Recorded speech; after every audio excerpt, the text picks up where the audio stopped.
so many people promoting fake systems, whether it's fake roulette or fake baccarat or fake blackjack. I know people, all sorts of different reasons for this. Sometimes it's just you don't have the mathematical ability, but you sort of like the clout that people like Stanford Wong has on blackjack or Snyder, and you want to feel like you're part of that club. So you invent some card counting system for baccarat, and you say, hey, I can card count baccarat. And when pressed, you can't give any details. You just call other people wrong. So there's sort of one type of fake player who is ego-driven, for sure. There are other fake players out there who are trying to sell a scam system, maybe get YouTube visitors for their channels by selectively video editing times they have one using their fake system.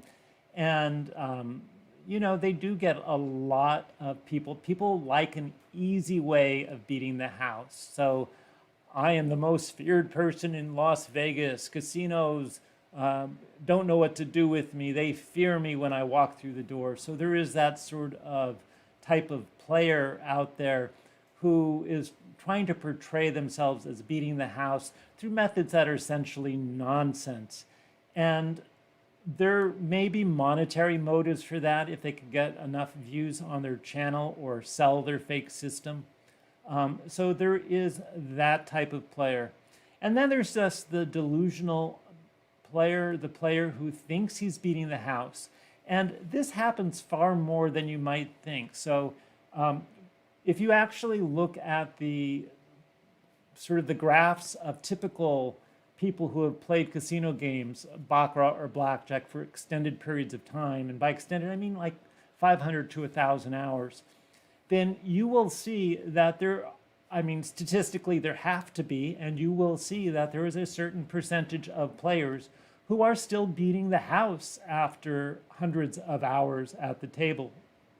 And if you happen to be that player, then you may feel like you have a method. I mean, everybody knows someone whose grandma always wins whenever she goes to Las Vegas.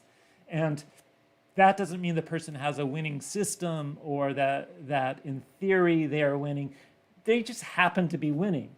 And what happens when a person just happens to be winning because they are that statistical anomaly, the same way we have a 1,000-year hot spell happening in the Western United States, that's going to happen every year or twice or three times this year. Just because you happen to be the beneficiary of the statistical anomaly doesn't mean you know anything or that your system is a winning system. Nevertheless, people will want to know what you're doing, right? And so you may come to believe you know something even when you don't. And this is especially the case in baccarat, where there are certain players who are just identified as winners. Now, from the casino side, the casinos also have the same false belief. They see a player who has beaten them over the course of 500 to 1,000 hours, and the casino thinks, we can't beat this guy. And if that person happens to be a high roller, they may put in a new dealer, they may change out the cards, they may call in some expert to figure out what the guy is doing, some international expert. But the truth is that the person is just that second or third standard deviation person, you know, one in 1,000 or one in 500, who has to exist. I mean, you have millions of people playing in a casino every year, and you have a 1 in 1,000 event happening to thousands of people. So there will be thousands of people beating the house in extraordinary ways that defy mathematics, even though it really is mathematics, right?